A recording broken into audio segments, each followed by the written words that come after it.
Ça va, Bonjour. Ça ma va bien? famille, Ça va bien, merci. Voilà, alors je pense qu'on va commencer. Tout d'abord, je vais m'excuser parce que j'aurai souvent peut-être mon mouchoir à la main parce que j'ai le Covid et je suis bien enrhumée. Donc ma voix n'est pas tout à fait claire. Donc je m'appelle Martine Odéo pour ceux ou celles qui ne me connaissent pas, je ne sais pas. Et au nom de Mathieu Crabil et du centre et de l'équipe de formation à la justice et à la paix, euh, je vous souhaite la bienvenue. Et il y a beaucoup de nos partenaires qui sont là avec nous aujourd'hui et nous vous souhaitons tous la bienvenue.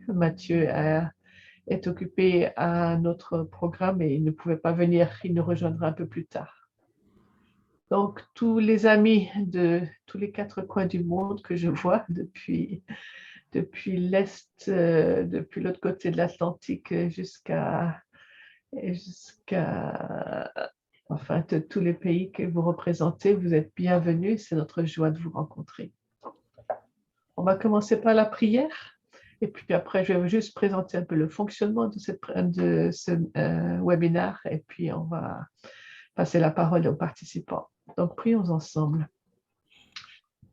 Seigneur, nous sommes là à ta disposition. Tu nous as choisis pour être tes artisans, des artisans de paix et de justice pour accomplir la mission de réconciliation que tu nous confies partout où nous sommes, dans chaque communauté où nous sommes. Alors que nous réfléchissons à ces problèmes, nous te prions vraiment de bénir ces moments, d'inspirer les participants, d'inspirer chacun de nous qui avons des questions, des réflexions, et que tout se fasse ici pour ta gloire et pour la joie de chaque participant. Amen. Amen. Amen. Merci. Alors, le Centre de formation à la justice et à la paix propose depuis mars 2001 une série de conférences en ligne, de webinaires ouvertes à tous sur des sujets différents en lien avec la paix, la réconciliation, la justice.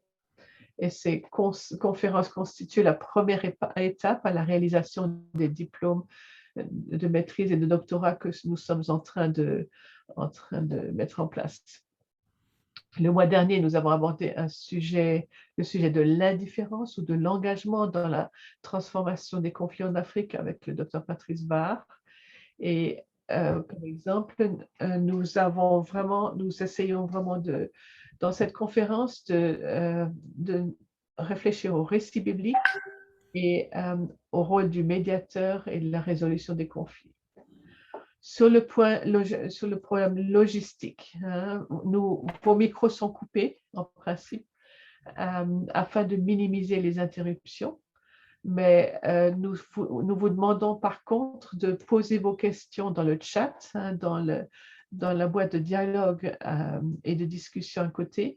Et puis, la personne, Tony, que vous voyez sous Centre Ménonite de Paris, elle va les copier, les coller, et puis on les aura ensuite pour répondre à vos questions. Et le format de cette conférence sera le suivant. Dr. Olagunju, JD, présentera pendant 45 à 50 minutes. Ensuite, nous avons un temps de dialogue d'environ 20 minutes avec Pierrette Haïté et Fidèle Loumeya. Et après, nous passerons aux questions de vos participants, de vous en tant que participants. Je vais présenter les personnes qui vont être les participantes principales. Docteur Olajide Olagunju, et qu'on appelle affectueusement JD, est pasteur, avocat, anthropologue, spécialiste de la paix, médiateur, arbitre, professeur, etc. Il a beaucoup de rôles. Il a été admis au barreau en décembre 1989. Il est un pionnier dans l'étude et la pragmatique du règlement extrajudiciaire des différends. Il a établi le programme d'études ADR à l'Université de Salem en 2010.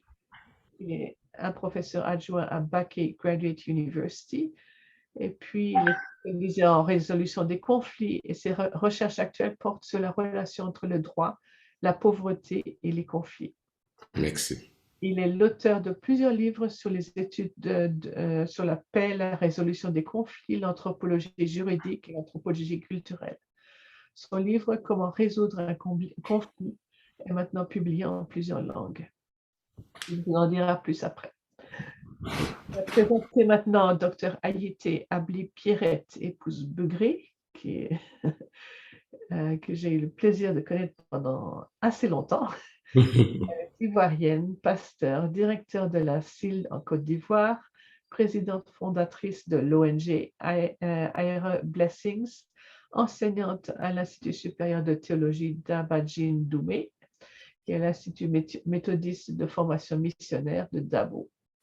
Elle est titulaire d'un master en traduction de la Bible et d'un doctorat en sociologie des organisations et de la gouvernance de l'UACA. Elle est mariée et elle a 6 enfants, une fille et un garçon. Et bienvenue, encore une fois. Monsieur Fidèle Ayouloumeya, ça fait plaisir de vous voir aussi, est enseignant-chercheur au Centre universitaire de missiologie, le CUM, où j'ai aussi eu le privilège d'enseigner à l'époque. Il est co-représentant résident de Kama, de Kama Service en RDC, ministère de l'intégration régionale et de la francophonie à Kinshasa-Gombe.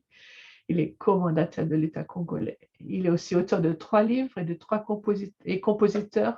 auteur-compositeur de 3 albums qu'on peut acheter sur toutes les plateformes de la musique et des livres, et je pense qu'il peut nous en parler après. Fidèle, et vous mettre des liens dans le chat. Fidèle est marié et père de nombreux enfants. Il nous dira peut-être plus de détails là-dessus. En tout cas, bienvenue à nos présentateurs. Et Dr. Jide, la parole est à vous maintenant. Merci. Je vais, et bonjour à tout le monde. Je vais commencer avec une thèse. Ma thèse, petite thèse. C'est en anglais et en français.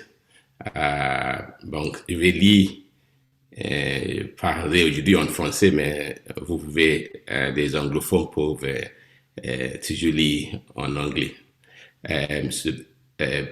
Good morning, everybody. I'm going to begin with a little thesis. The English version is on the screen. I hope you can see it because I'm going to be reading in French today. I'm going to be speaking in French today. Donc, ma thèse vient du Somme, c'est en Corée, en Somme 23/3, très populaire. Il me conduit dans les sentiers de la justice. Ça, c'est Dieu me conduit dans les sentiers de la justice. La Bible enseigne la médiation, c'est-à-dire la résolution amiable des différends. Dans cette conférence, un moment, s'il vous plaît. Dans cette conférence, je présente ce qui, selon moi, reflète cette perspective divine sur la résolution des conflits. 2. Cette approche biblique est paisible et facile, pas compliquée. 3. En tant que ses enfants, Dieu nous demande, en particulier les dirigeants de l'Église à tous les niveaux, d'appliquer cette sagesse biblique pour la résolution de tous les conflits de tous les croyants. 4. Bien qu'il soit juste que la meilleure approche de la résolution des conflits consiste à tirer une compréhension du problème et de sa solution des parties elles-mêmes.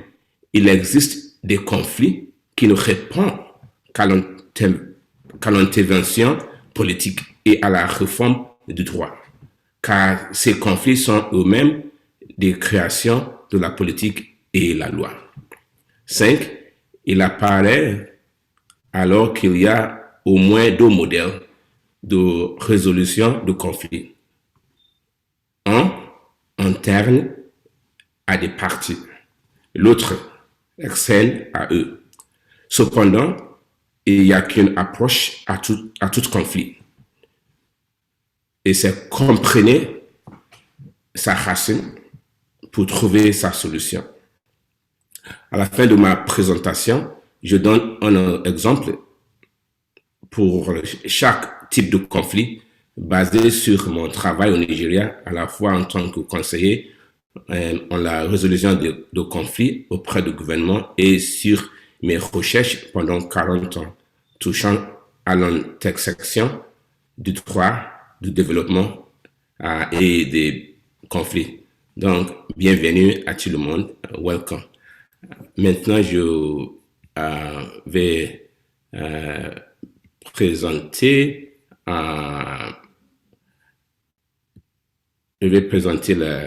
ma papier principal.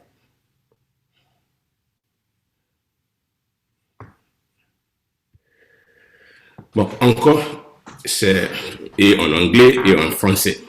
Je lis en français. J'invite les anglophones de lire en anglais. The paper is in front of you. The English is on the left, French on the right. I'll read in French if you don't mind. And if you are English speaking, just follow me with the left, the version on the left. Le récit biblique, le médiateur et la résolution de conflits. Comment la sagesse divine résout les conflits. Une perspective afro-chrétienne. Can you display your text, please? Yes, I thought I just did. We can't see.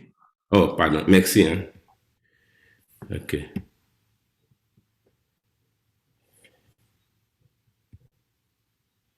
Can you see now?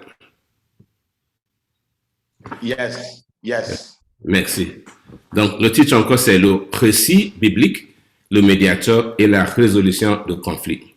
Comment la sagesse divine résout les conflits, une perspective afro-chrétienne. Martine m'a bien introduit. Merci, Martine. J'ai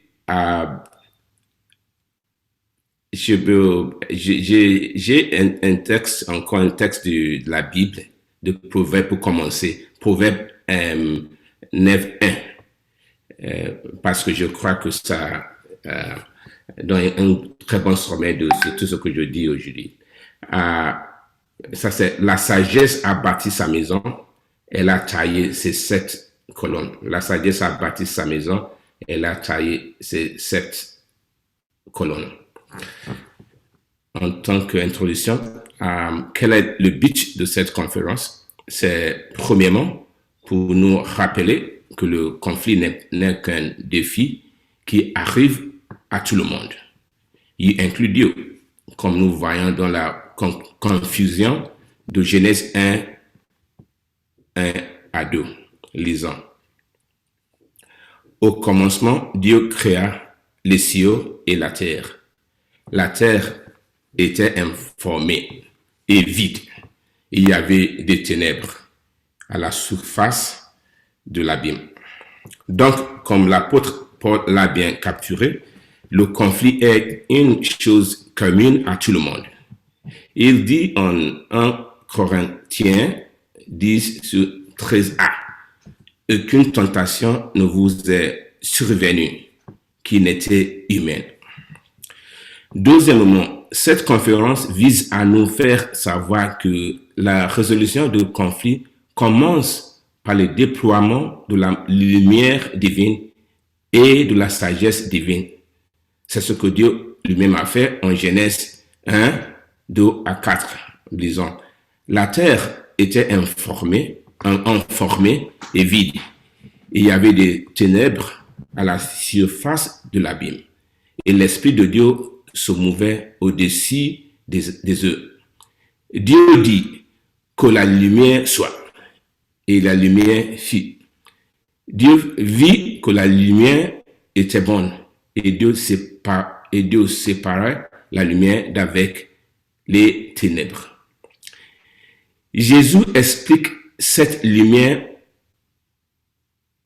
en Matthieu 18, 15 à 17, qui dit, si ton frère a péché, va et reprends-le entre toi et lui seul. Si t'écoutes, tu as gagné ton frère. Mais s'il ne t'écoute pas, prends avec toi une ou deux personnes afin que toute l'affaire soit réglée sur la déclaration de 2 ou de 3 témoins. S'il refuse de l'exécuter, dis-le à l'église. Et s'il refuse aussi d'écouter l'église, qu'il soit pour toi comme un païen et un publicain. De cette écriture, on trouve que cette sagesse pour la résolution de conflits reste dans la médiation, c'est-à-dire la résolution amicale de conflits. Je veux présenter tout de suite ce que j'entends par cette approche à la résolution de conflits. Il n'y a pas d'autre moyen en tant que l'approche divine et biblique que cela.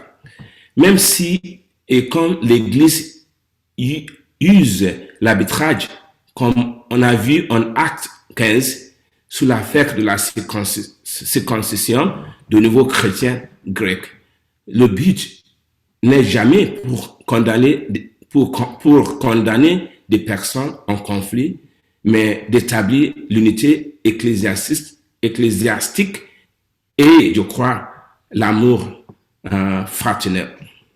Même si on devait faire des sacrifices, comme Paul l'a précisé en 1 Corinthiens, chapitre 6, 7 à 1 à 7.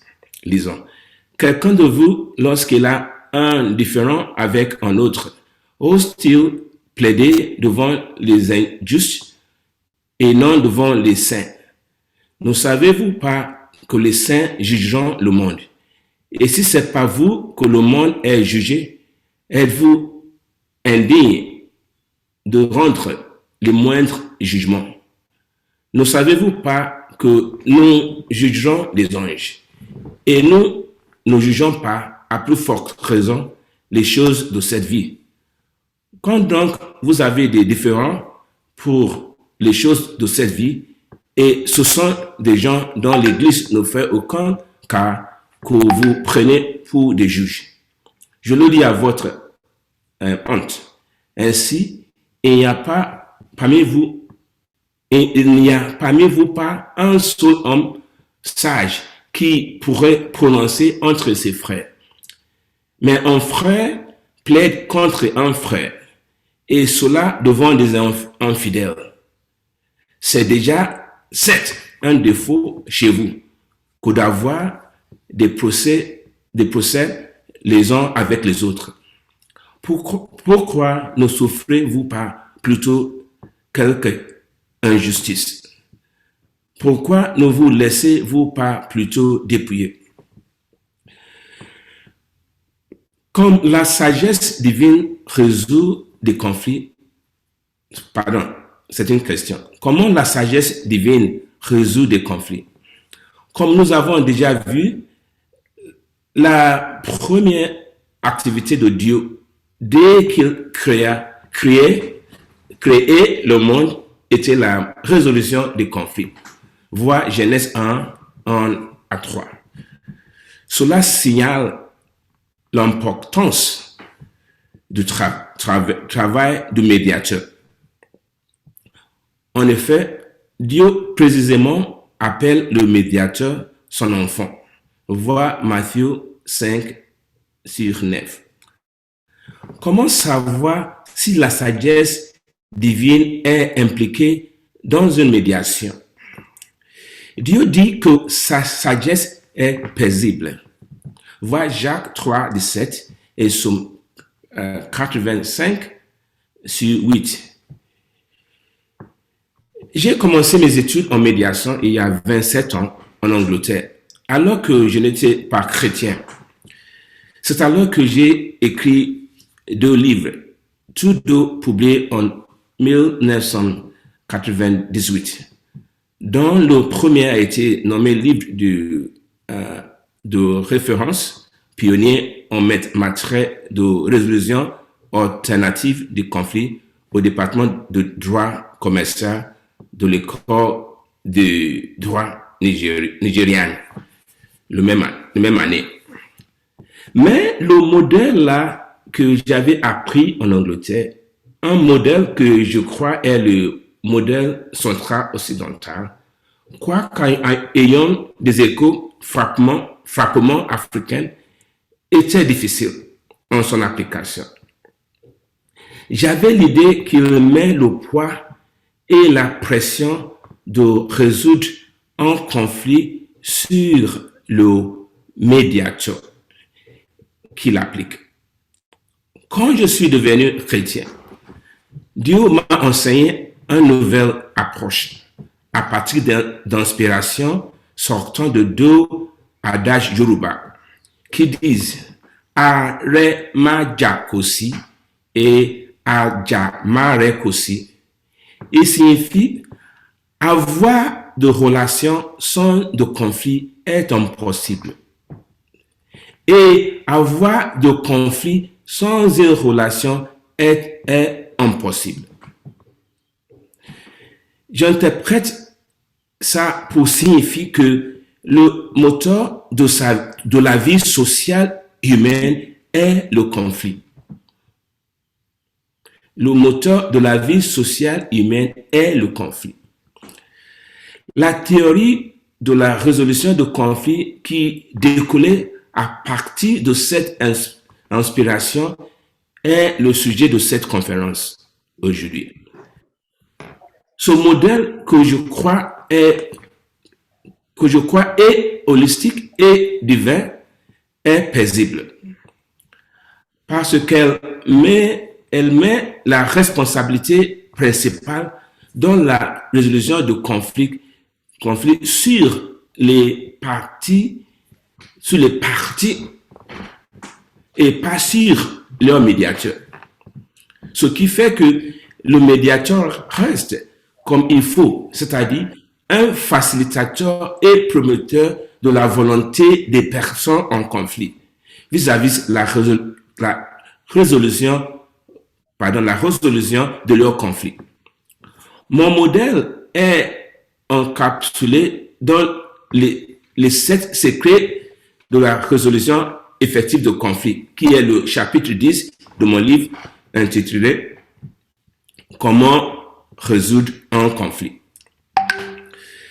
L'idée de secret résonne avec la Bible en Deutéronomie 29/29 qui dit les choses cachées sont à Dieu, sont à l'Éternel, notre Dieu. Les choses révélées sont à nous et à nos enfants à perpétuité, afin que nous mettions en pratique toutes les paroles de cette loi. J'appelle ces idées secrètes parce que, quoique les croyants partout dans le monde cherchent dans l'Église pour la résolution de leurs conflits, soit interne, soit interne, c'est-à-dire intrapersonnel, soit externe, c'est-à-dire interpersonnel. À mon avis, l'Église elle-même n'est pas assez occupante avec le modèle et le système de la sagesse divine pour la résolution de conflits. Rappelons le texte principal de cette présentation, Proverbe 9/1. La sagesse a bâti sa maison.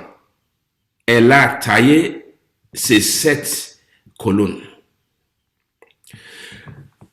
Parcourons ces 7 secrets ou piliers de la résolution de conflits que je crois correspondent à la sagesse divine et biblique.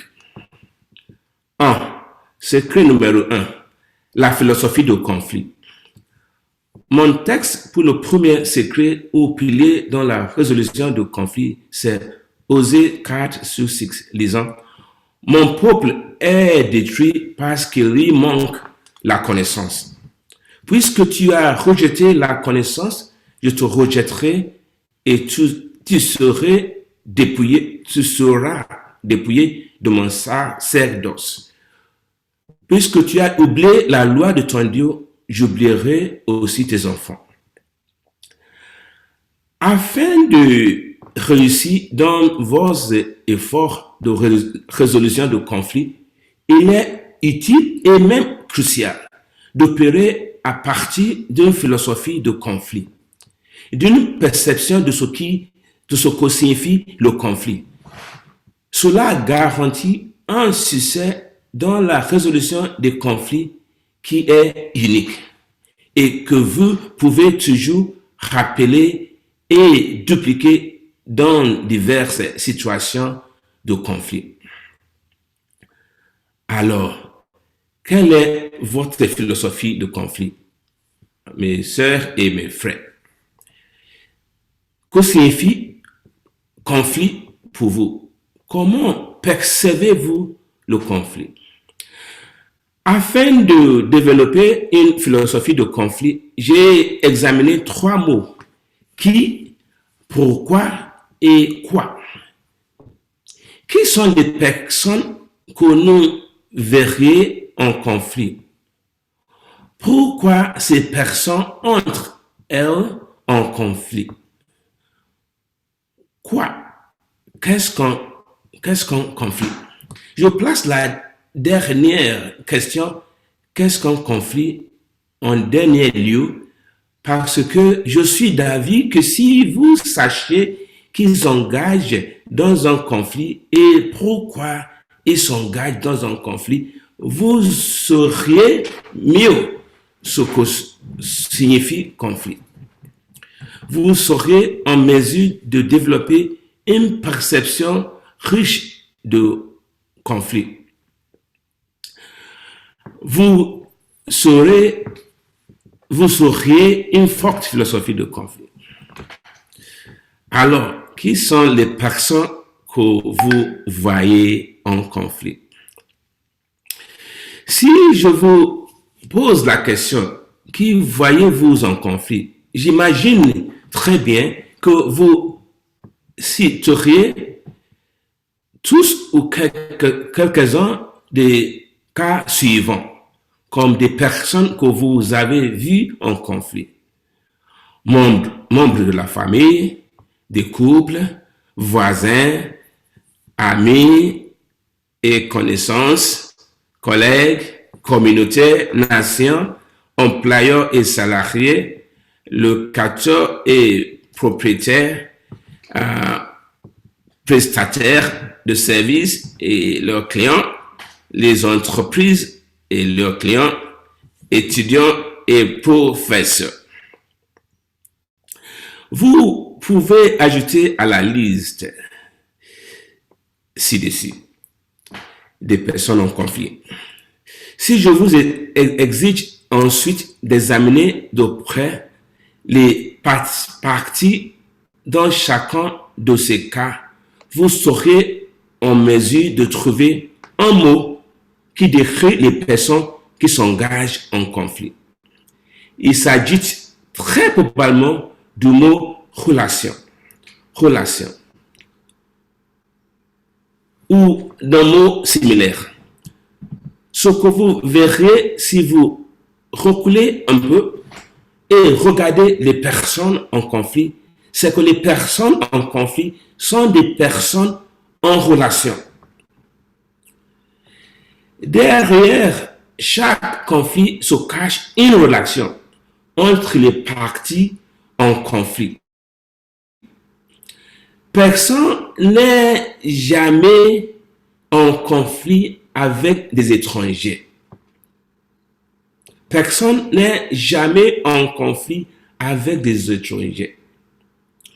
Donc, en résumé, pour bien répondre à la question « Qui vois-tu en conflit ?» on doit dire « Ce sont des personnes qui ont une relation.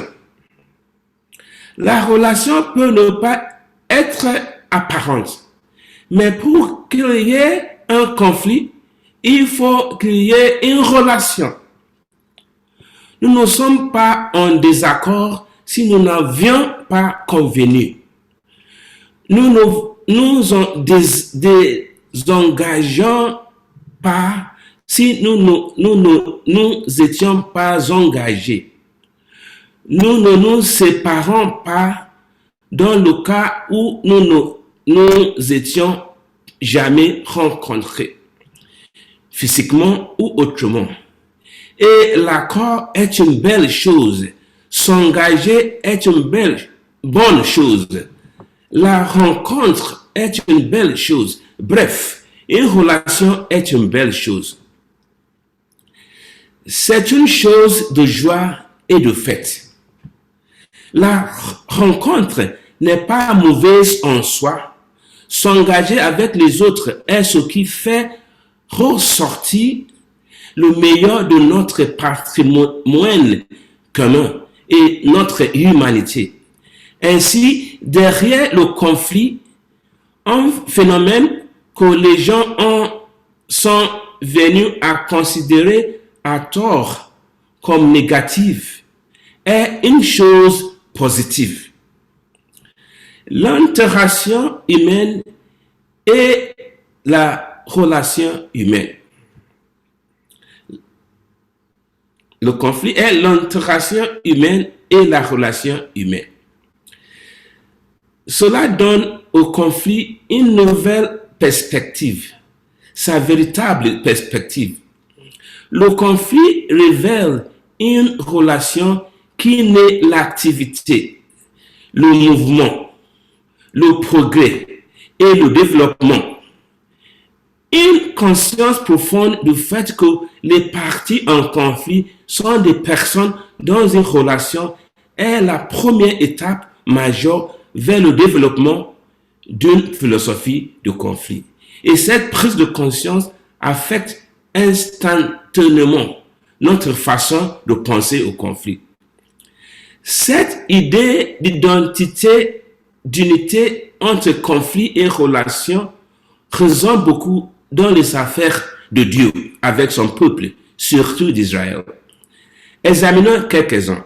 En Genèse 3, on voit que le conflit entre Dieu et Adam est venu de leur relation proche.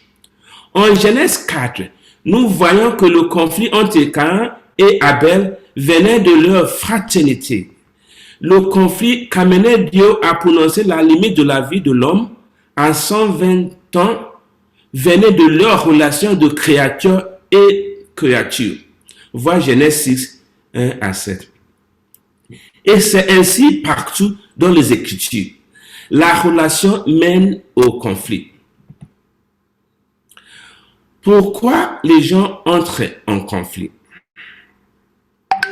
Après avoir découvert que les parties à un conflit sont des personnes en relation, nous pouvons maintenant comprendre pourquoi ces personnes ont un conflit.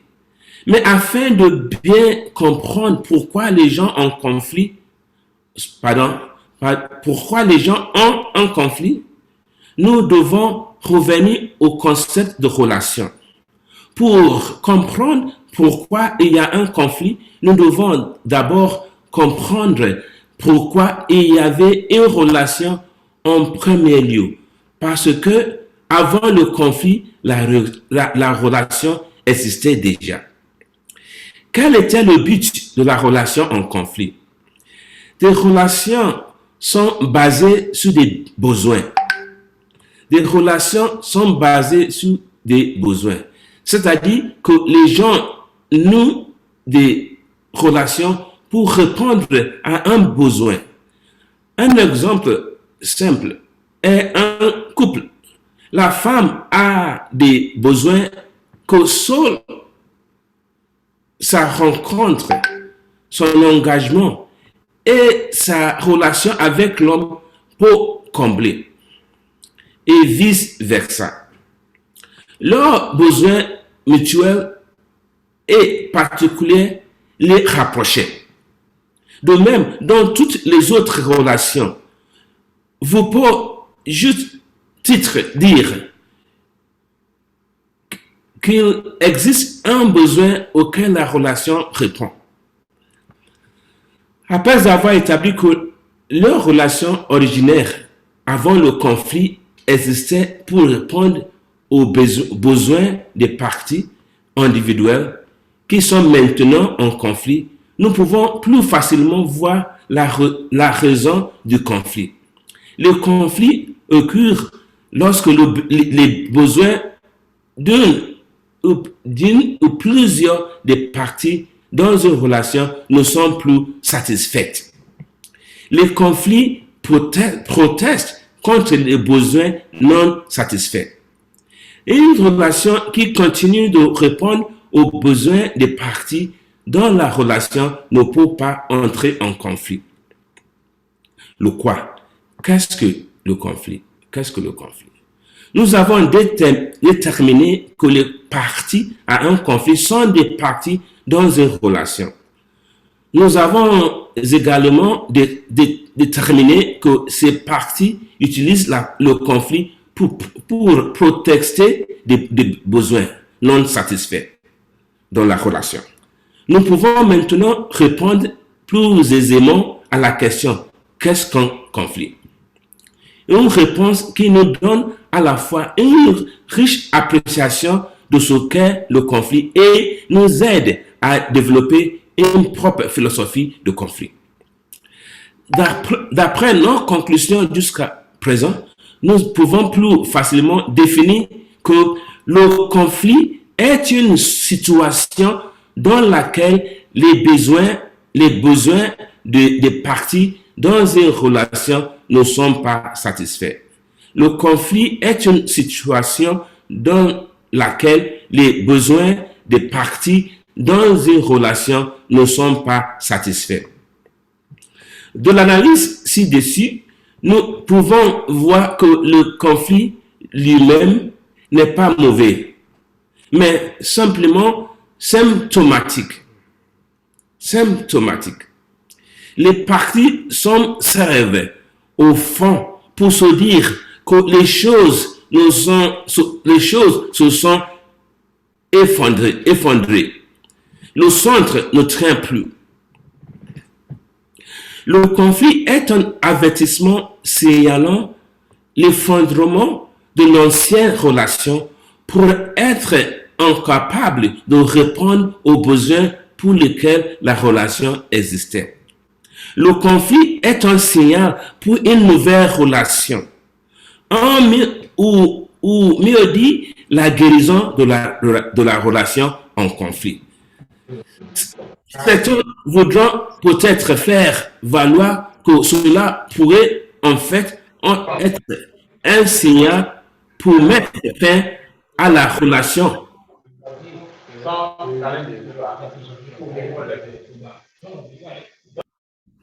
Mais le défi insurmontable est que personne ne peut exister sans relation, sans autre personne. Consciemment ou inconsciemment, il n'y a aucun être humain dans le monde qui soit en dehors de moi, qui ne soit pas lié à moi. Je suis obligé par mon humanité d'engager tout le monde, consciemment ou non, directement ou indirectement.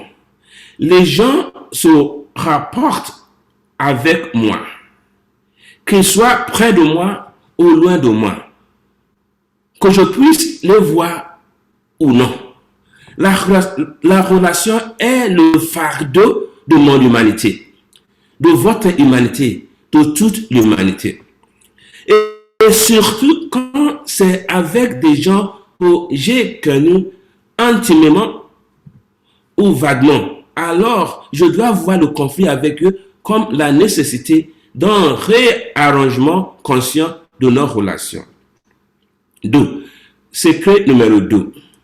Approche de la relation approche de la résolution des conflits. Vois Proverbe 14, 12. Mon texte pour le deuxième pilier dans la résolution des conflits, c'est Proverbe 14 sur 12. Lisons. Telle voie paraît droite à un homme, mais son issue, c'est la voie de la mort. Le deuxième de sept secrets ou colonnes ou piliers de résolution efficace des conflits est notre approche de la résolution des conflits. Comment engager le conflit? Nous avons découvert que le conflit est simplement une situation de besoin non satisfait dans une relation, signalant un défi dans la relation. Par conséquent, en abordant un conflit pour le résoudre, mon devoir principal, c'est la découverte des besoins non satisfaits dans la relation. Car le conflit existe par le manque de provision pour les besoins. Le deuxième devoir, c'est pourvoir aux besoins manquants. Et dès que les parties savent ce dont ils ont besoin et peuvent par eux-mêmes trouver les moyens pour les fournir, même sans un médiateur. Parlant de mon premier témoignage ci-dessous, je me rappelle que dès que j'avais assisté mon client, le ministre nigérian chargé de l'électricité, à comprendre leurs besoins, je n'avais plus rien à faire. Elle a pris de confiance et par elle-même, elle a pu mener tout le monde à une résolution qui a duré 10 ans après que les parties ont signé l'accord en décembre 2012. Surtout si les parties sont des enfants de Dieu comme vous, ayant bien compris leurs besoins non satisfaits, ils peuvent par eux-mêmes trouver la provision pour leurs besoins manquants et donc terminent le conflit. En Philippiens 4 sur 19, nous lisons « Et mon Dieu pourvoira tous vos besoins selon sa richesse avec gloire en Jésus-Christ. » Lorsque nous adoptons l'approche ci-dessus pour la résolution des conflits, nous devenons des médiateurs efficaces. Secret numéro 3. Forum pour une résolution efficace des conflits. Mon texte pour le troisième pilier de la résolution de conflits, c'est 2 Samuel 5, 17 jusqu'à 25. Lisons. Les Philistins apprirent qu'on avait oint David pour le roi sur Israël. Et ils montèrent tous à sa recherche. David, qui en fut informé, descendit à la forteresse. Les Philistins arrivèrent et s'èrent répandus dans la vallée de Réphaïm. David consulta l'Éternel en disant, « Montre-je contre les Philistins, et livrera-tu entre mes mains. » Et l'Éternel dit à David, « Monte, car je remets les Philistins entre tes mains. » David vint à Bar-Pérazim où il est parti, puis il dit, « L'Éternel a dispersé mes ennemis devant moi comme des eaux qui secouent, c'est pourquoi on a donné à ce lieu nom de Bar-Pérazim. » Et laissèrent là leurs idoles et David et ses gens les emportent. Mais les Philistins montèrent de nouveau et se répandirent dans la vallée de Réphaïm. David consultait l'Éternel et l'Éternel dit, « Tu ne monteras pas. Tu ne monteras pas. Tourne les pas derrière et tu arriveras vis-à-vis des mûriers. Quand tu entendras un bruit de pas dans les signes demeurer alors à toi, car c'est l'Éternel qui marche devant toi pour battre l'armée des Philistins. David fit ce que l'Éternel lui avait commandé et il battit les Philistins depuis Geba jusqu'à Gézer. Il existe des lieux propices à une résolution efficace des conflits. Cependant, le fait qu'un endroit ait été utilisé pour résoudre efficacement un conflit particulier ne signifie pas que le même endroit sera toujours bon pour la résolution d'autres conflits. Il s'ensuit que pour résoudre un conflit, une grande souplesse est nécessaire dans le choix d'un forum. Tout forum est à des cas. S'il sert à résoudre le conflit en cours ou des parties de celui-ci. Tout forum. Le téléphone est un forum. Le fax est un forum. Une lettre est un forum. Internet est un forum. Vous pouvez être aussi flexible que possible. La fin justifie le moyen.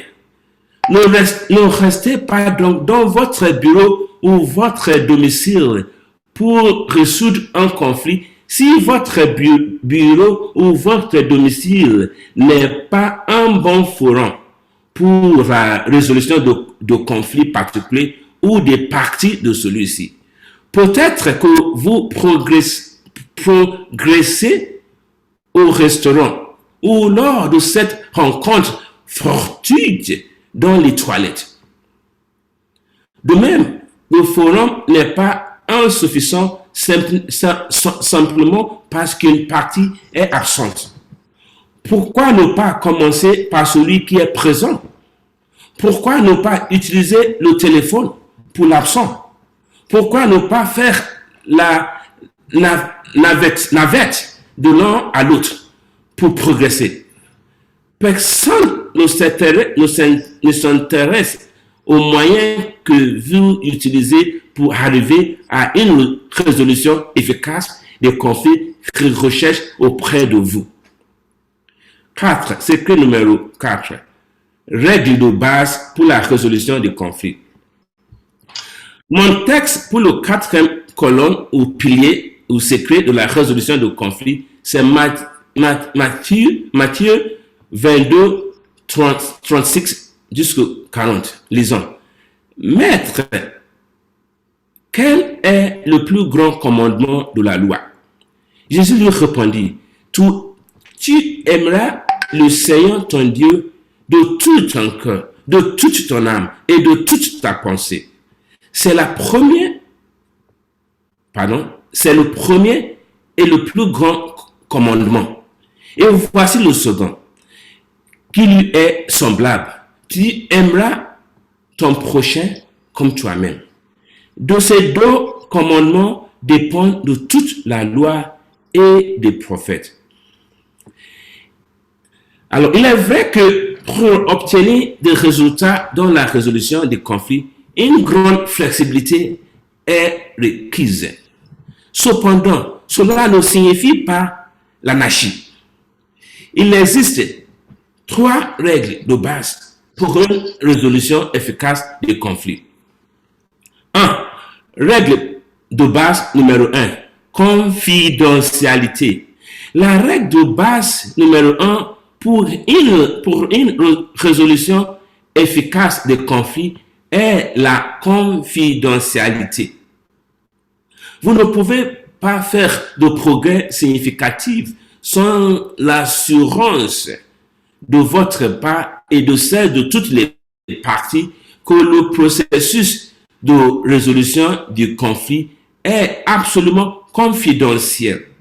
Ce que vous entendez et ce que toutes les parties entendent lors de la réunion est strictement réservé aux oreilles des personnes présentes et à leurs seules oreilles.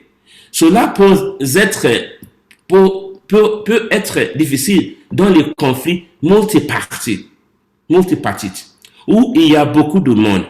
Mais nous ne pouvons ignorer sa nécessité et la nécessité d'y pouvoir d'une manière ou d'une autre. La raison de la règle de confidentialité dans la résolution efficace du conflit est très simple. Les parties sont venues chez vous, leur médiateur, en toute confiance.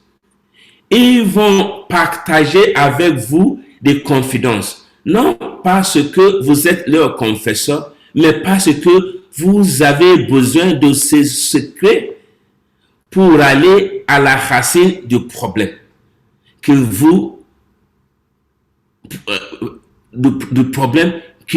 ont engagé à résoudre, afin de pouvoir les résoudre de façon holistique. Personne ne s'ouvrira à vous s'il n'est pas sûr que vous soyez capable de garder des secrets.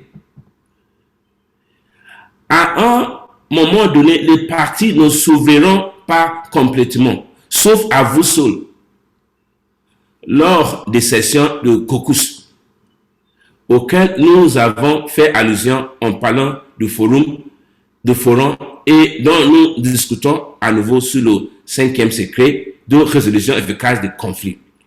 Dans tous les cas, il est de votre devoir, en tant que médiateur, de vous assurer que ce qui vous démêle seul en caucus et ce qu'ils disent en présence de l'autre partie sont tenus confidentiels par vous et par les deux parties.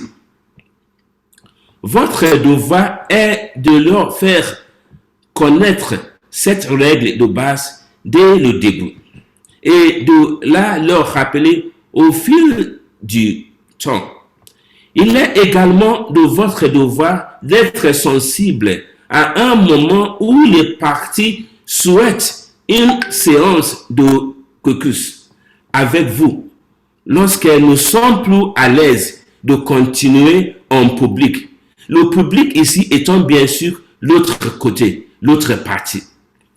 Certainement, personne qui n'est pas partie au conflit ne devrait être autorisé par vous à participer à la réunion, au caucus ou autrement.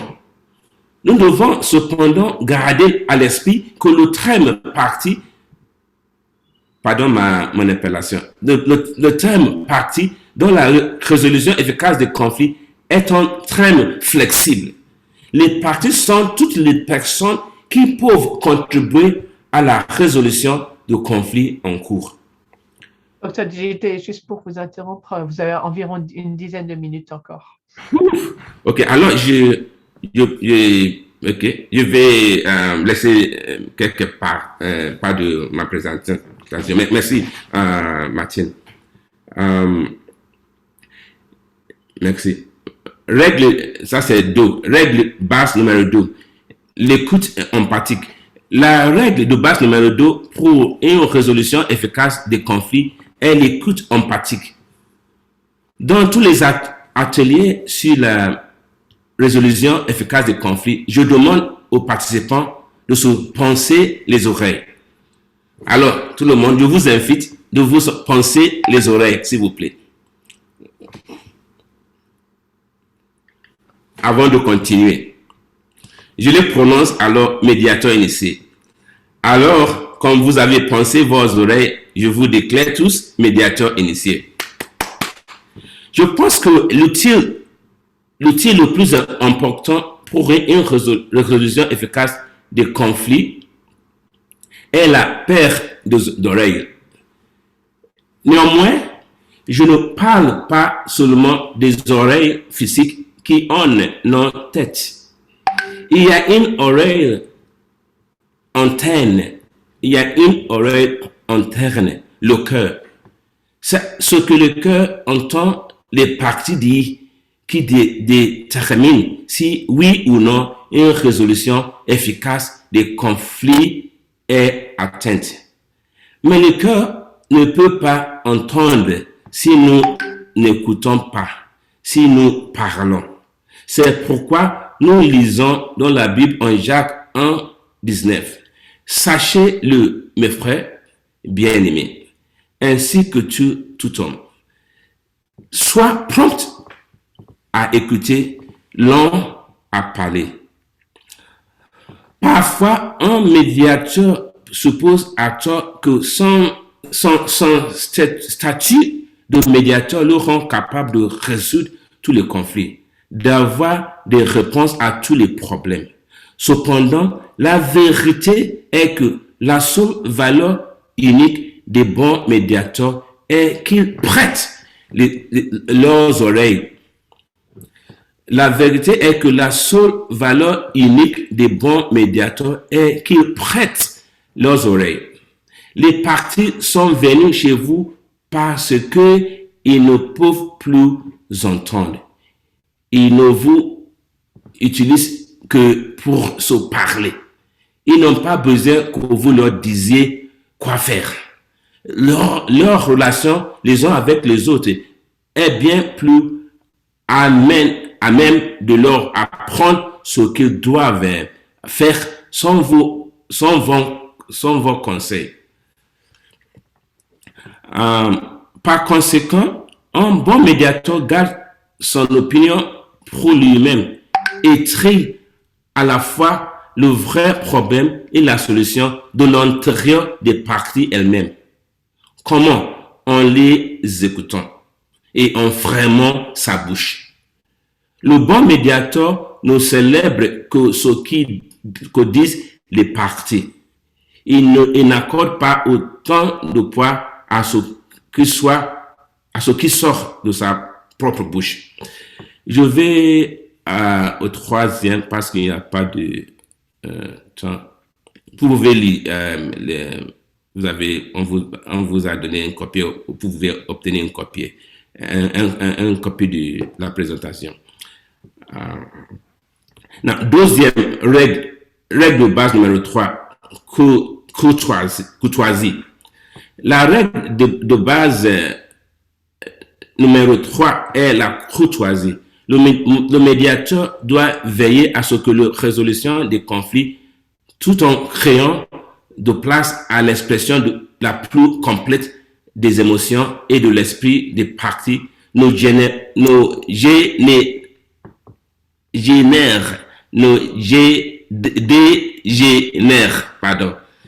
dégénère pas en abus, verbaux ou physiques. Et le médiateur le fait par la parole et surtout par l'exemple. Une partie traitera une autre partie de la façon elle voit le médiateur traiter cette partie. Par conséquent, si le médiateur fait preuve d'un respect absolu envers l'une ou l'autre des parties, il engendre automatiquement le même esprit de respect entre les parties et envers elles-mêmes. Je vais vers la fin, mais je dois vous montrer le cadre de Pentagone. Vous allez lire par vous-même après. Je vais faire la fin parce que je n'ai que 5 minutes. Je vais partager d'autres témoignages.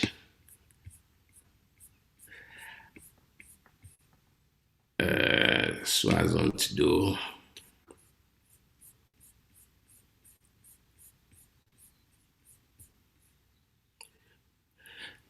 Mes témoignages sur l'efficacité d'application de la sagesse divine et biblique dans la résolution des conflits. Le premier, privatisation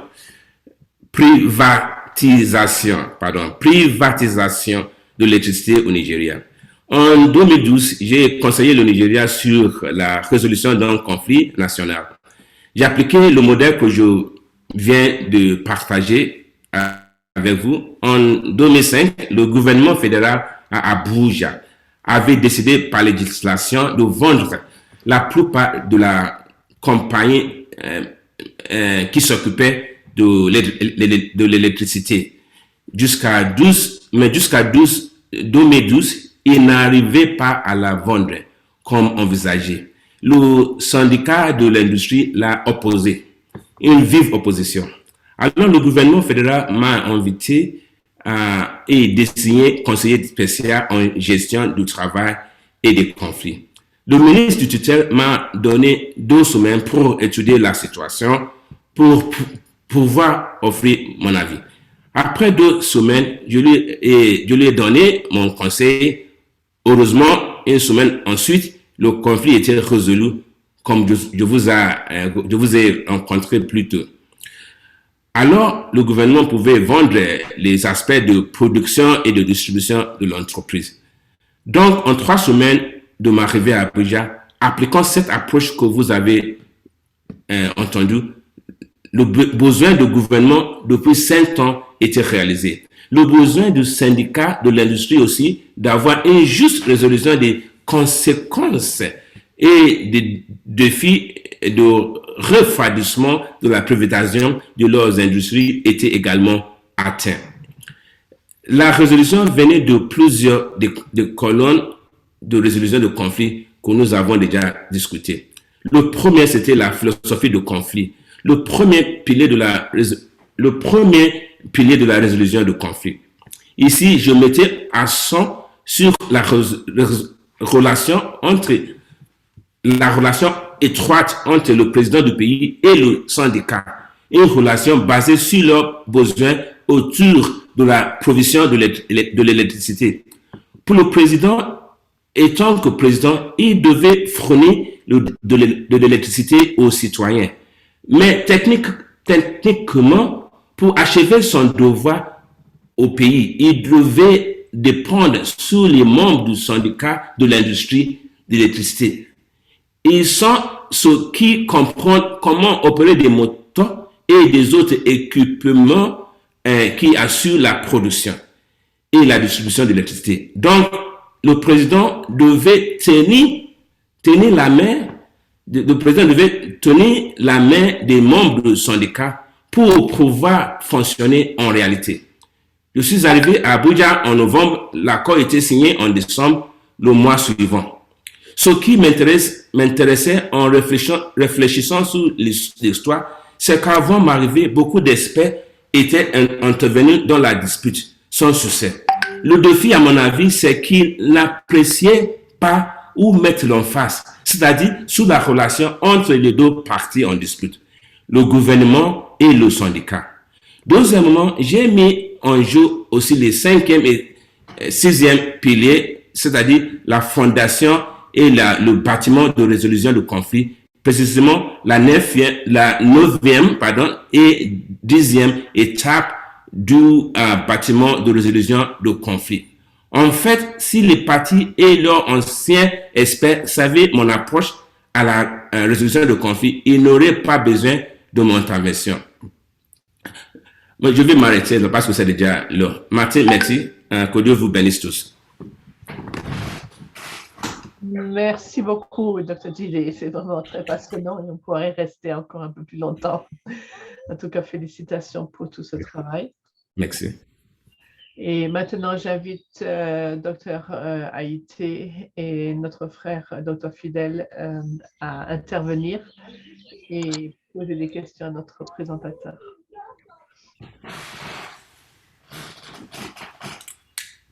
Et si vous avez des questions pour nos intervenants, merci de les mettre dans le chat pour qu'on puisse avancer encore après.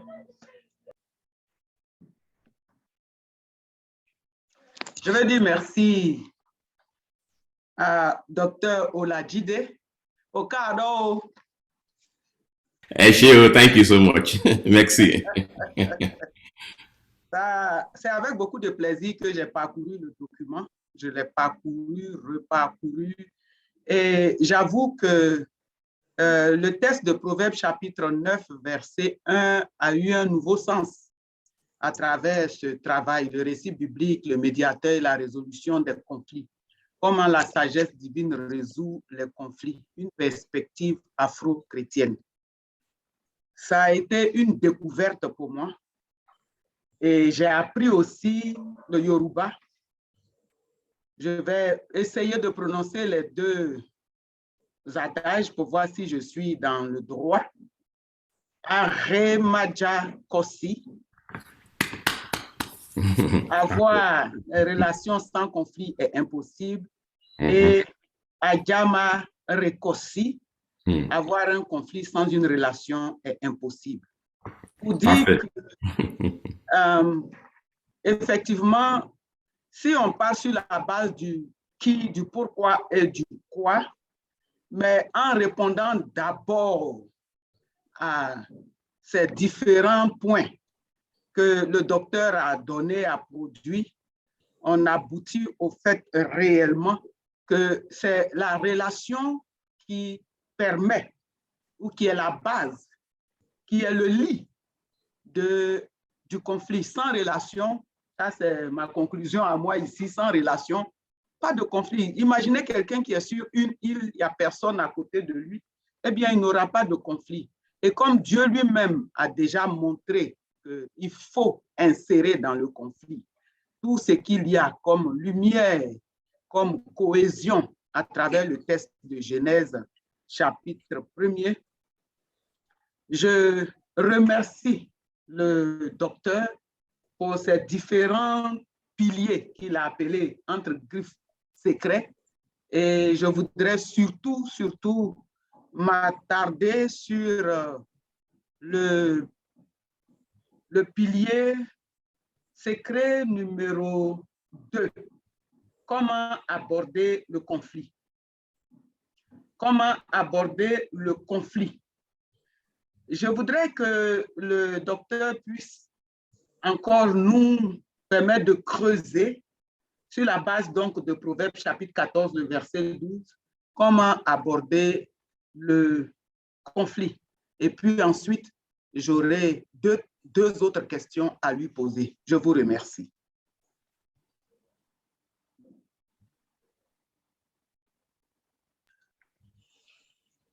On prendra peut-être toutes les questions, ou bien en tout cas les questions de Dr Haïté. Donc, Dr Haïté, vous voulez prendre, donnez-moi Oui, deux autres oui, questions, oui. D'accord, d'accord, merci beaucoup. Merci, ma sœur. Merci, ma Je sœur. vais maintenant au pilier 5, le fondement d'une résolution efficace des conflits, parce que pour moi, c'est comme quand on raconte une histoire ou quand on chante un cantique, le pic. On a donné le contexte, le décor a été planté, on a vu que c'est la relation qui crée, qui peut faire le lit de tout ce qui est conflit, parce que si mes attentes ne sont pas satisfaites, les attentes de mon vis-à-vis ne sont pas satisfaites, c'est évident qu'il y a conflit. Et l'exemple du couple était vraiment bien. Donc, la question numéro 2, je veux qu'elle puisse se baser sur le pilier numéro 5 ou le secret numéro 5, le fondement d'une résolution efficace de conflit. Merci pour le polygone et pour ces 5 côtés. Si le docteur peut revenir à cela, ça va être bien. Les pierres angulaires, le rassemblement, entendre l'histoire, réécouter l'histoire, comprendre, et conciliation, réconciliation égale résolution, ça aussi, ça m'intéresse. Pour finir, je voudrais dire que j'ai cru comprendre, si je suis passé à côté, le docteur va me dire, j'ai cru comprendre que sa conclusion se trouve dans cette phrase qu'on trouve avant les deux témoignages. Au fur et à mesure que vous les aidez à passer de la compréhension à l'offre de la conciliation et de la réconciliation, la résolution qui en résulte est ancrée dans la confiance totale d'une partie envers l'autre. Le cercle de confiance est bouclé. Et pour moi, cette portion constitue la partie conclusive du travail du docteur. Si je n'ai pas bien compris, j'ai besoin des orientations et de l'éclairage du docteur. Et aussi qu'il termine un peu en parlant de cette recherche sur comment faire avancer le Nigeria de la pauvreté et la violence à la prospérité économique et la paix. Merci, docteur, et encore une fois, bravo de passer de l'anglais au français et Merci, de nous permettre d'apprendre un peu de Yoruba. Merci. Vous avez parlé du secret numéro 2. Exactement. Et je ne comprends pas votre question. Vous parlez de Proverbe 14, 12. Telle voie paraît droite à un homme, mais son issue, c'est la voie de la mort. Je ne comprends pas quelle est votre question là-dessus. Oui.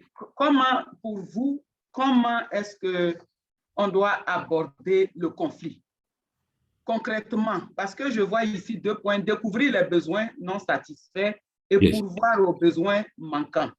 Est-ce que vous pouvez aller faire descendre un peu plus le seau dans le puits pour alimenter, pour pouvoir nous aider, en tout cas moi m'aider?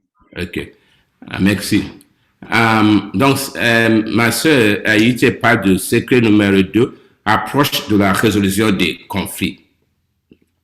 J'ai basé ça sur Proverbe 14, 12, qui dit: telle voie paraît droite à un homme, mais son issue, c'est la voie de la mort.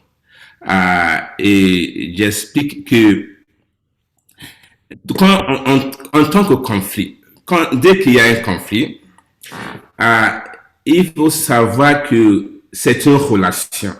Il n'y a pas de conflit sans une relation.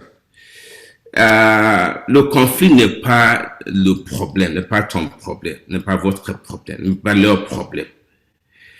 C'est le fait qu'il y a un besoin non satisfait qu'on appelle conflit.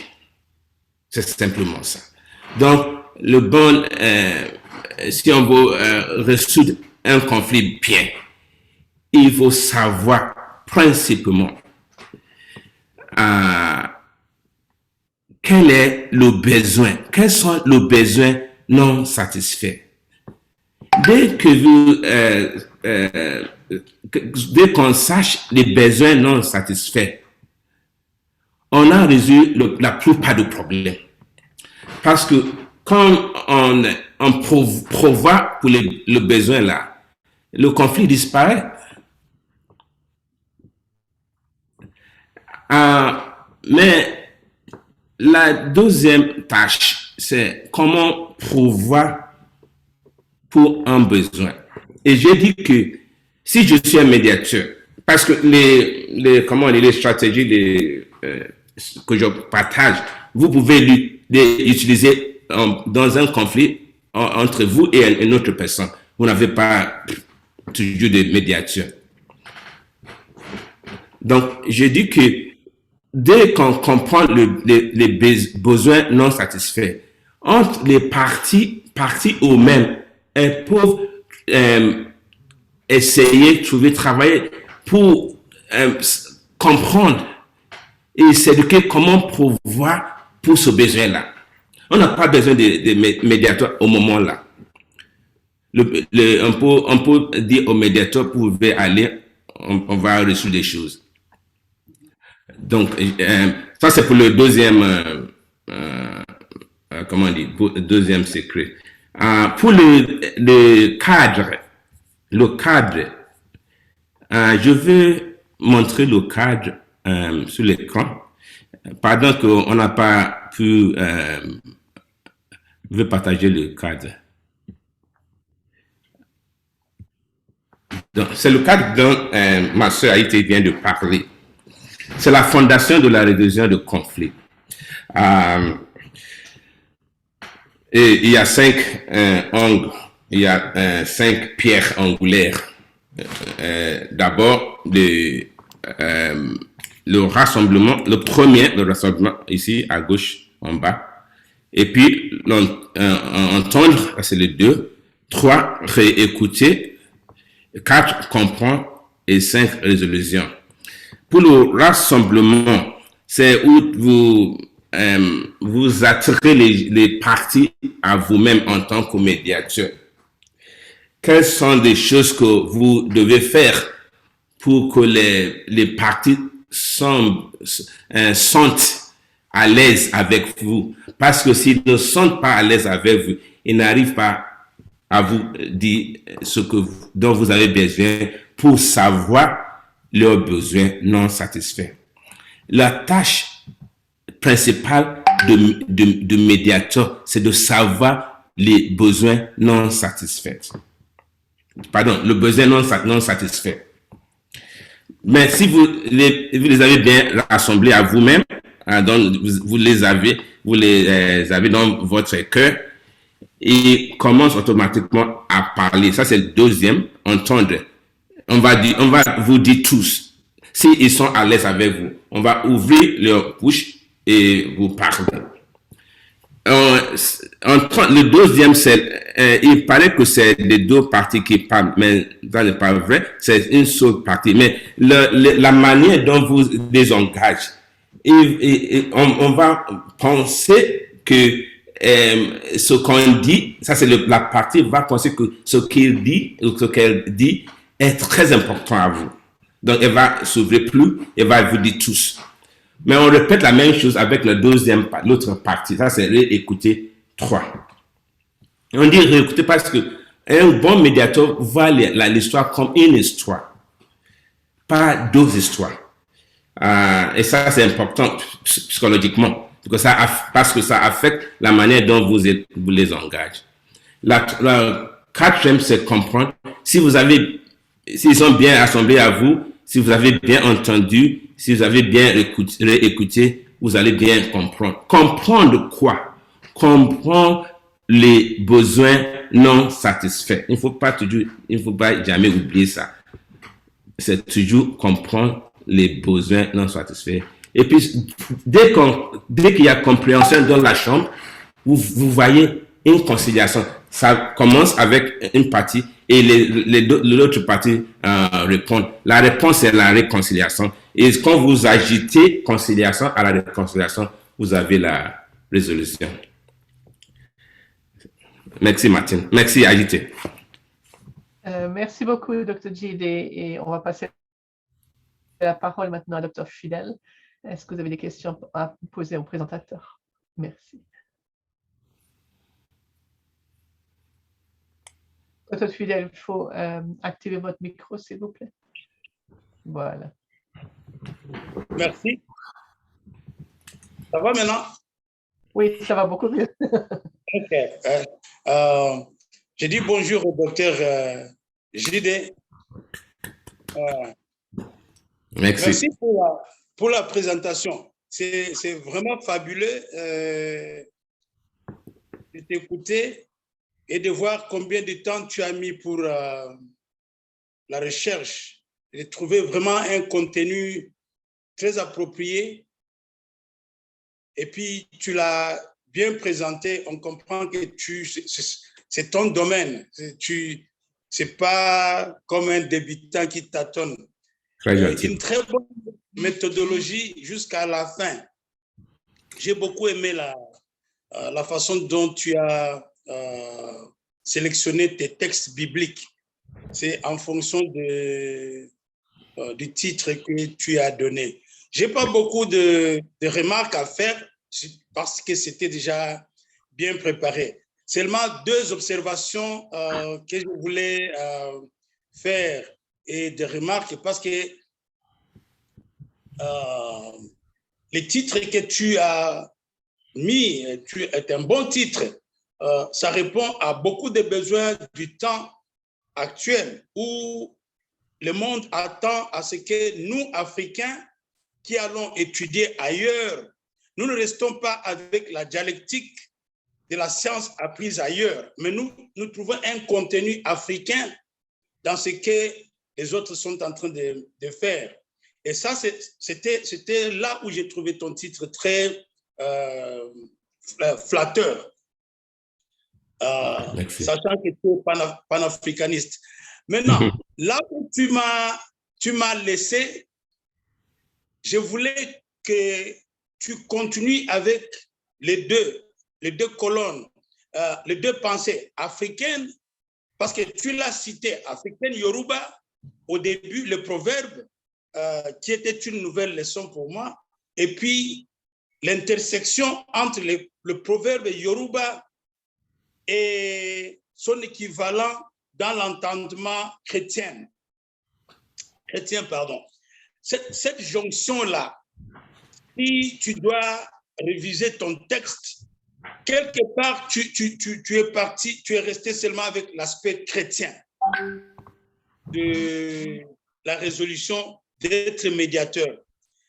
J'aurais préféré, et c'est ça mon conseil, ma remarque, et que tu nous trouves aussi des équivalents Yoruba. Quand tu cites Ecclésiaste, est-ce qu'en Yoruba ou bien une autre dialecte africaine, y a-t-il une corrélation? Peut-on trouver une équivalence dans ces langues-là? Comme ça, tu as les deux leviers, et afro et le chrétien. Ça, c'est là où tu m'as laissé sur ma soif. Peut-être qu'on aura un temps de 2 à 2 pour que tu me dises un peu dans le contexte Yoruba, qu'est-ce que tout ça signifie? Et tu les trouverais facilement dans la médiation, parce que tu t'es beaucoup attardé dans la médiation, ce qui est vraiment bien. Quand tu vois toute la procédure du médiateur que tu as donnée là, c'est textuellement le contexte africain. Et c'est là où j'aurais préféré que tu viennes avec beaucoup de rapprochement avec ce que le médiateur Yoruba aurait fait comme les médiateurs chrétiens. Comme la Bible le dit, en Yoruba, voilà là où les deux s'intersectent. Et la bonne place de trouver cela, c'est dans le paraphrasing. Parce que les médiateurs, comme tu le sais, ne cèdent pas la parole, au moins de là où je viens, avant que, pour montrer vraiment que vous m'avez bien écouté, le médiateur africain répète ce que l'autre partie a dit pour se mettre d'accord que je vous ai écouté. Et ça, tu l'as bien mentionné, tu as bien mentionné l'écoute, mais il fallait que tu montres maintenant le médiateur Yoruba, comment il applique dans le contexte des conflits, dans le contexte Yoruba, ce qui s'est fait, ce que vous avez cité là, toute cette méthodologie-là.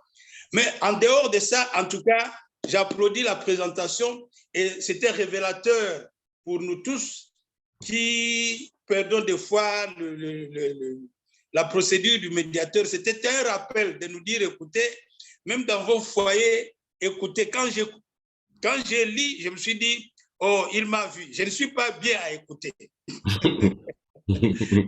Si ma femme était ici, elle devait me montrer les doigts pour dire, tu écoutes ce que le docteur dit parce que tu n'écoutes pas bien. Tu écoutes, mais pas avec le cœur. Donc, c'était un bon rappel pour moi, dans mon métier, de dire, écoutez, tu dois continuer à travailler avec ton skill, d'écouter. Voilà quelques remarques que j'aurais à mettre sur, après avoir lu et suivi ta présentation. Merci. Merci Fidèle. Ces remarques sont valables et utiles. Ma présentation originellement était un peu générale, mais je sais qu'il y a un temps que la pensée africaine avait une très grande influence sur mon recherche. Et je ne serais pas juste ou fidèle de ne pas citer ça. Mais je comprends votre remarque et je dis merci, fidèle. Martine. Merci beaucoup, Dr. Jide. Nous avons aussi une question de docteur ou du frère Kosiland. La question est la suivante. Résoudre un conflit revient à satisfaire aux besoins objets du conflit, selon les expressions du docteur. Mais que peut faire le médiateur dans le cas où la satisfaction du besoin en question porte atteinte aux valeurs universelles, à l'éthique ou à l'intérêt général? Est-ce que ça va? Dr. Jide? Vous êtes... Pardon, je n'ai pas bien entendu la question. La question, que peut faire le médiateur dans le cas où la satisfaction du besoin en question porte atteinte aux valeurs universelles, à l'éthique ou à l'intérêt général?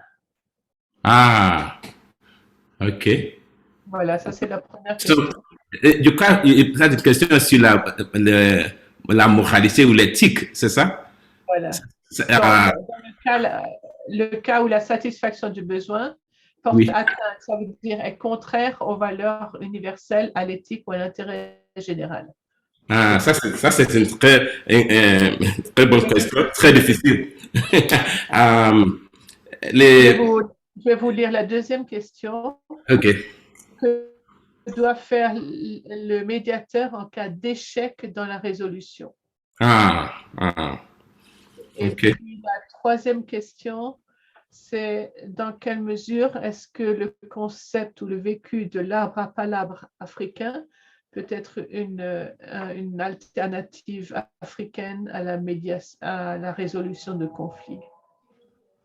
Pardon, répète s'il vous plaît la question. Dans quelle mesure est-ce que le vécu, la tradition de l'arbre à palabre africain peut être un modèle de résolution de conflits en Afrique? Ok.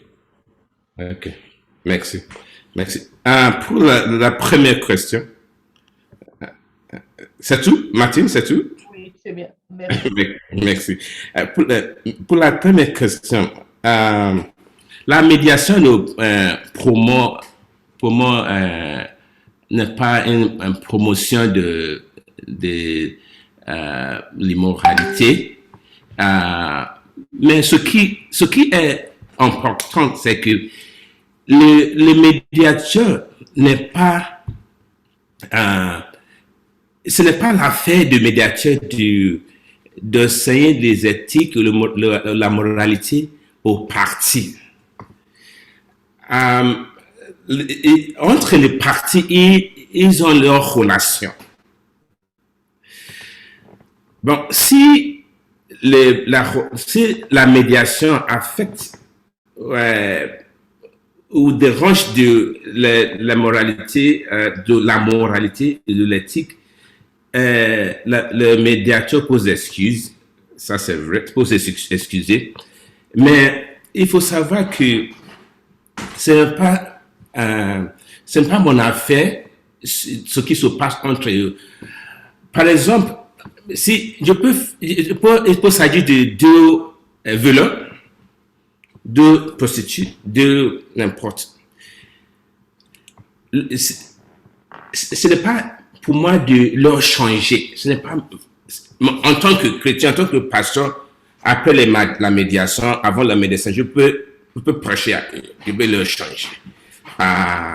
Mais ce n'est pas mon devoir, quand je porte mon chapeau de médiateur, de promouvoir l'éthique ou la moralité entre les gens. C'est une question très difficile, mais je ne peux plus dire pour maintenant, c'est ça que j'ai pour répondre à la question là. Quand la résolution échec, la résolution qui vient d'une médiation pour un rencontre d'échec parce que ce n'est pas bien fait. Je vous ai donné l'exemple du Nigeria. Il y a 10 ans, l'accord reste, pas de problème, parce que c'était très bien fait. Mais quand le processus de réalisation résolution de conflit n'est pas bien fait, si on n'applique pas les idées qu'on partage aujourd'hui, on peut avoir des problèmes. Parfois, les partis et le médiateur peuvent penser qu'on a réussi. Mais c'est possible qu'il y a un besoin ou deux besoins pour lesquels on n'a pas pouvoir. Et si c'est le cas, quand il arrive à leur maison, il va voir qu'il y a encore des besoins non satisfaits. Et le conflit arrivera. Le conflit n'est pas le problème. C'est le manque de le manque de satisfaction des besoins. Mais s'il y a l'échec, ce qu'il faut faire, c'est de retourner. Il y a les étapes. Quand vous lisez ma présentation, vous aurez les étapes. Première étape, deuxième étape, jusqu'au 10. Mais aussi la fondation. Il y a aussi la fondation avec laquelle vous pouvez commencer votre médiation. C'est ça que j'ai discuté avec ma soeur Aïté. La fondation en sec, pierre angulaire. Bon, finalement, Fidèle a déjà parlé sur la palabre africaine, comme on discute, comment on fait des choses en Afrique. Je crois qu'il y a les éléments dans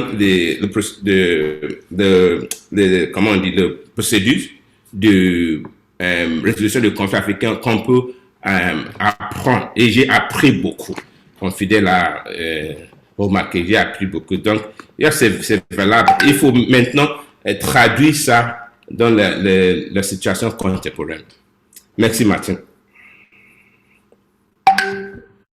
Dr. Jide, il n'y a plus d'autres questions de notre côté. Est-ce que quelqu'un a une dernière question à poser de vive voix?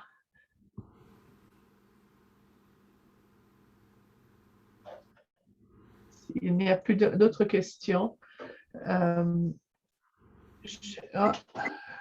Attendez. Il faut regarder, Martine. Oui, je vois, Monsieur Aubin, nous voulons être pratiques. Comment faire la médiation entre deux parties dont l'une use de mensonges pour s'approprier d'un bien en alertant tout le monde que l'autre laisse ses droits? Nous avons le cas de la RDC et du Rwanda qui veut toujours se victimiser. Ok, ça, c'était une question. Nous voulons être pratiques. Comment faire la médiation entre deux parties dont l'une use de mensonges pour s'approprier d'un bien en alertant tout le monde que l'autre laisse ses droits. Nous avons le cas de la RDC. Bon. Mensonge. Il faut toujours savoir que dès qu'il y a un conflit, les deux parties ont un problème. Chacune des parties a son problème. Et le problème n'est pas qu'il y a de mensonges ou non. Le problème, c'est toujours savoir comment engager cette personne.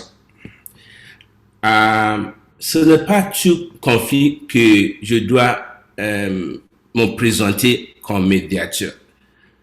Et une raison, c'est que ce n'est pas tout le monde qui va m'accepter. Donc, s'il y a deux personnes et il y a un problème de résoudre des conflits, il faut se demander, il faut que le médiateur se demande, est-ce que je suis le vrai médiateur pour ce conflit, pour ce conflit? Parce que c'est possible que ce n'est pas vous qui doivez vous présenter comme le médiateur. Il y a toujours des moyens pour résoudre tout conflit. Si c'est vraiment un conflit, il y a des moyens de le résoudre. C'est de demander des questions. Qu'est-ce qu'il faut faire ici pour que les gens parlent. Pour moi, ce n'est pas important que les partis sont des mentors ou non. Ça n'est pas important. Ils ont un besoin. Soit qu'ils ont un mentor ou non. Ils ont un besoin. Et il faut qu'on pouvoir pour savoir quel est leur besoin au-delà de leur mensonge et tout ça.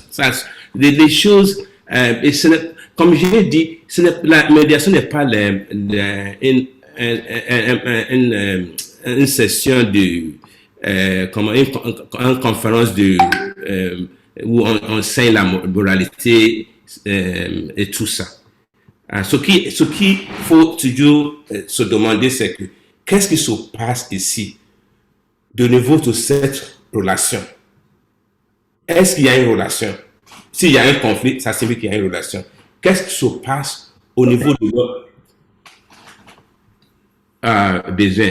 Et on fait tout pour savoir ça. C'est mon approche à engager des conflits. Merci, Martin. Merci beaucoup. Y a-t-il une autre question? Martine, je peux parler? Vas-y, c'est moi. Ce n'est pas une question, mais c'est juste la contribution que j'ai déjà écrite. Je voulais, comme le docteur JD, dire qu'il faut prendre en compte le contexte du conflit et les parties prenantes. Et puis, le médiateur doit être neutre, ne pas avoir de parti pris. Sinon, on court le risque de biaiser le processus et c'est dangereux. C'est pour cela que souvent le médiateur doit venir de l'extérieur, ça doit être quelqu'un d'exogène, pas endogène. Mais bon, si on commence déjà avec la situation, on présente la situation sous une autre forme, quelqu'un qui viendra de l'autre côté aussi va tirer le drap de son côté et puis on ne saura pas dans quel sens aller. Donc, il faut beaucoup s'appuyer sur la neutralité du médiateur. S'il sait qu'il ne peut pas être neutre, si elle sait qu'elle ne peut pas être neutre, le mieux, c'est de se retirer. Merci. Merci beaucoup, Dr. Haïti. Donc, on va s'arrêter ici. Et puis, à titre de rappel, notre prochaine conférence aura lieu en juin et vous serez informés. Et nous vous enverrons aussi les documents que Dr. JD nous a fournis. Et pour terminer, est-ce que, professeur Foley, est-ce que vous pourriez donner la prière de bénédiction? Ok, merci beaucoup. Je crois qu'on peut prier. Avant de prier, j'aimerais dire merci à l'orateur, notre collègue Jid, pour son exposé qui a porté sur le fondement biblique, l'aspect des médiateurs et aussi la résolution des conflits. Et je crois que ce sont des éléments qui sont importants aujourd'hui. Peut-être il va aussi considérer le fait que dans la résolution des conflits, il y a des aspects de transformation des conflits et consorts. Et ça sera bien. Le monde est vraiment brisé, le monde est un monde de conflits et cet exposé vient nous aider à nous rappeler beaucoup de choses. Prions Dieu. Éternel Dieu, notre Père, Père de notre Sauveur et Seigneur Jésus-Christ, nous voulons te dire grand merci pour cette opportunité que tu nous as donnée de nous ressourcer, de nous rafraîchir, parce que les sujets traités aujourd'hui, c'est un sujet pertinent, d'actualité dans nos vies personnelles, dans nos familles, dans nos églises, dans nos ministères, dans nos pays. Et Seigneur, aide-nous à être des médiateurs, aide-nous à être des agents de réconciliation, aide-nous à savoir comment s'y prendre. Nous voulons te bénir pour ton serviteur, notre frère, que tu as utilisé pour nous parler. Et Seigneur, aide-les encore davantage avec plus de sagesse et de discernement, Seigneur, et des opportunités de partager ces informations avec beaucoup d'autres frères et sœurs. Nous voulons te bénir aussi pour ce centre qui est en ébullition et avec des projets qui sont en vue. Nous voulons te soumettre tous les détails, que tu sois avec le responsable et tous les membres, ainsi que Seigneur, tous ceux qui peuvent aider à la réalisation de ces différents programmes qui sont en vue. Merci Seigneur pour chacun qui a pris part à cette conférence. Maintenant que nous voulons nous séparer, Seigneur, va avec nous et bénis ce monde qui est malade de toutes sortes, et que Seigneur, on reconnaisse que c'est toi qui règnes. Au nom de Jésus, notre Sauveur et Seigneur. Amen. Amen. Amen. Merci beaucoup. Amen. Merci beaucoup, Martine. Prompt rétablissement. Hein? Merci. Hein.